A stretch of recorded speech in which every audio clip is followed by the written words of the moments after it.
ప్రాజెక్టుకు జాతీయ హోదా ఇవ్వండి. ప్రధాని మోడీకి CM Revanth deputy CM Bhatti విజ్ఞప్తి. ఢిల్లీలో ప్రధానితో 40 నిమిషాల పాటు భేటీ. విభజన హామీలు, పెండింగ్ నిధులపై చర్చ. శాఖల వారీగా రిప్రజెంటేషన్లు ఇచ్చాం. రేవంత్ రెడ్డి నిధులు ఇవ్వాలని కోరామని చెప్పి భట్టి విక్రమార్క. ఇక మంగళవారం ఢిల్లీలో ప్రధాని మోడీని కలిసిన CM Revanth Reddy, deputy CM Bhatti Vikramarka అంటూ ఒక వార్తను చూస్తాను. పాలమూరు రంగారెడ్డి ప్రాజెక్టుకు జాతీయ హోదా ఇవ్వాలని ప్రధాని నరేంద్ర మోడీకి CM Revanth Reddy, deputy CM Bhatti Vikramarka విజ్ఞప్తి చేశారు. ఏపీ విభజన చట్టం ప్రకారం 2 రాష్ట్రాల్లో ఒక్కో ప్రాజెక్టుకు జాతీయ హోదా కల్పిస్తామని హామీ ఇచ్చారు. ఇందుకు అనుగుణంగా ఇప్పటికే ఏపీలోని పోలవరం ప్రాజెక్టుకు జాతీయ హోదా కల్పించారు. అదే మాదిరి తెలంగాణలోనూ పాలమూరు రంగారెడ్డి ప్రాజెక్టుకు జాతీయ హోదా ఇవ్వాలి అని కోరారు. ఢిల్లీలో మంగళవారం సాయంత్రం 4:30 ప్రధాని మోడీతో రేవంత్ భట్టి భేటీ అయ్యారు. ప్రధాని నివాసంలో జరిగిన ఈ సమావేశం దాదాపు 40 నిమిషాల పాటు కొనసాగింది. ఈ సందర్భంగా రాష్ట్రానికి సంబంధించిన వివిధ అంశాలపై ప్రధానికి రిప్రజెంటేషన్లు ఇచ్చారు. విభజన హామీలు, పెండింగ్ నిధులు, ఇతర ఆర్థిక అంశాలను ప్రధాని దృష్టికి తీసుకెళ్లారు. కేంద్రం నుంచి రాష్ట్రానికి రావాల్సిన దాదాపు 6,283 కోట్ల నిధులను వెంటనే విడుదల చేయాలని విజ్ఞప్తి చేశారు. పెండింగ్ లో ఉన్న అన్ని అంశాలపై ప్రధాని మోడీతో చర్చించామని సీఎం రేవంత్ రెడ్డి తెలిపారు. కేంద్రం నుంచి రావాల్సిన నిధులు, అనుమతులపై శాఖల వారీగా రిప్రజెంటేషన్లు ఇచ్చామని చెప్పి ఆయన నిన్న మీడియా సమావేశంలో రేవంత్ రెడ్డి చెప్పడం జరిగింది. ఇక బావబామ్మర్దులు చెమటగక్కి సంపాదించలే. బీఆర్ఎస్ స్వేదపత్రంపై డిప్యూటీ సీఎం భట్టి ఫైర్. రూపాయలు 7 లక్షల కోట్ల అప్పులు చేసి ఆస్తులు సృష్టించామని చెప్పడం సిగ్గుచేటు. ప్రజా సంపదను దోచుకున్న గత పాలకుల అవినీతిపై విచారణ శురువైంది.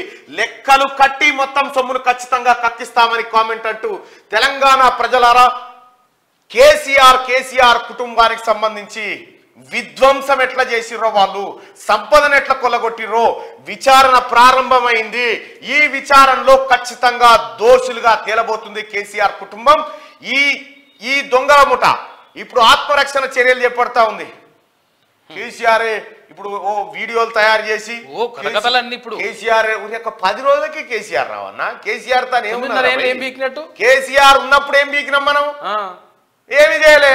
ఇప్పుడు కేసీఆర్ కాదు, కేసీఆర్ రాడికి ఎప్పటికీ గుర్తుపెట్టుకోరి. ఎందుకంటే కేసీఆర్ దుకాణం అయిపోయింది. 70 ఏళ్ల పైసీలకు 20 పడ్డోడు ఎవరు లేయంగా చూడలే నేను మళ్ళా. కాబట్టి సరే, ఏదేమైనప్పటికీ కూడా ఒక మాట అయితే చెప్తా ఉన్నాం. తెలంగాణ ప్రజలారా, నేను మొన్న చెప్పిన కదా 28,000 కోట్ల భూములు కొల్లగొట్టిరు కదా, దాని మీద టిఆర్ఎస్ పార్టీ చర్చకు సిద్ధమా, కేటీ రామారావు సిద్ధమా? నిన్న బయట పెట్టిన కదా 250 కోట్ల విలువైంది ఆ భూమి. ఇగో ఇవాళ మళ్ళీ ఒక్కటి చూడ్రి.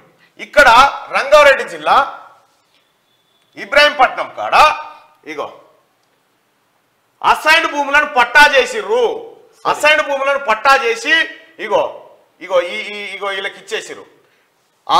దేని ముంగట? రాచకొండ కమిషనరేట్ ముంగటి జాగానే. ఇందులో తీగల కృష్ణారెడ్డి, మన్ను, మషాడని తంతున్నారు ఇలా. దీంట్లో మళ్ళీ అమయ్ కుమారే కలెక్టర్. ఎంఆర్ఓ వెళ్ళిపోయిన తర్వాత సండే రోజు ఆర్డర్ ఇష్యూ చేసిపోయిండు. ఓ లెటర్ రాసి ఇచ్చిపోయిండు. ఇవన్నీ అవే ఈ ముఠా కొట్టేసినటువంటి భూములు ఇవన్నీ. వీటిపైన సమగ్రమైనటువంటి ఎంక్వైరీ జరగాలి.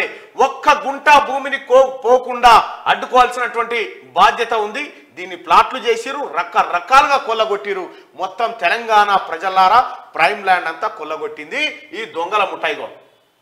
వాళ్ళు రాసిన report, complaint about the conversion of assigned land and ceiling land into patta land without any proper evidence in Dharani regarding ego to the district magistrate and collector Rangareddy district సంబంధించి పెడితే, వీళ్ళందరూ పెడితే అసైన్ ల్యాండ్ ని తర్వాత ceiling land ని తీసుకుపోయి పట్టాగా convert చేసి కొంతమంది కట్టబెట్టిరు. ఇవన్నీ బయటికి రావద్దా? ఇప్పుడే సంఖ్యలు గుద్దుకుంటే ఎట్లా? ఇంకా చాలా ఉన్నది మీరు గుద్దుకోవాల్సింది. మీరు ఇట్లా నుంచి ఇట్లా వస్తారు గంతే, ఏముండదు. మీరు అరిసినా పెడబొబ్బలు పెట్టినా విచారణ లాగుతాయి అనుకుంటారు, విచారణ లాగవు. మీరు ఎంత చేసినా ఇది జరుగుతూనే ఉంటది. ఇది దాదాపుగా ఈ భూమి కొన్ని కోట్ల రూపాయల విలువైనటువంటి భూమి. ఇది కూడా ఇంకా చాలా భూముల లెక్క బయటికి రాబోతా ఉంది. గుండె నిబ్బరం చేసుకొని చూడరి. బాబాముడు మేము సంపద సృష్టించిన స్వేదపత్రం, వీళ్ళ చెమట సుక్క. తెలంగాణ ఉద్యమంలో ఒక్క రక్తం సుక్క మీ ఇంటి వాళ్ళకి రాలిపడలే. తెలంగాణ వచ్చిన తెలంగాణలో ఏలుబడిలో ఒక్క చెమట సుక్క మీద రాలిపడలే. ఎనడేసి కారు దిగినావు అయ్యా నువ్వు, ఎనడేసి కారు దిగినావు. ఫ్లైట్, హెలికాప్టరు చేతులున్నావా నువ్వు అధికారంలో ఉన్నప్పుడు? చార్టర్ ఫ్లైట్లు, అమెరికా, లండన్ ఎక్కడ పోయినా ప్రత్యేక విమానాలు, మంది సొమ్ముతోటి తైతక్కలాడి ఇలా నేను సంపద సృష్టించిన అంటున్నాను. నువ్వు సృష్టించిన సంపద గిడికి రా, నీ సంపద సంగతి చెప్తా నేను. ఇంకా ఇంకా గుండెలు అదిరిపోయే ఇలా కుంభకోణాలు, కేటీ రామారావు ఆయన బినామీలు, ఈ దొంగల ముఠా కుంభకోణాలు, గుండెలు అదిరిపోయే కుంభకోణాలు మీరు చూడరు ఇంకా.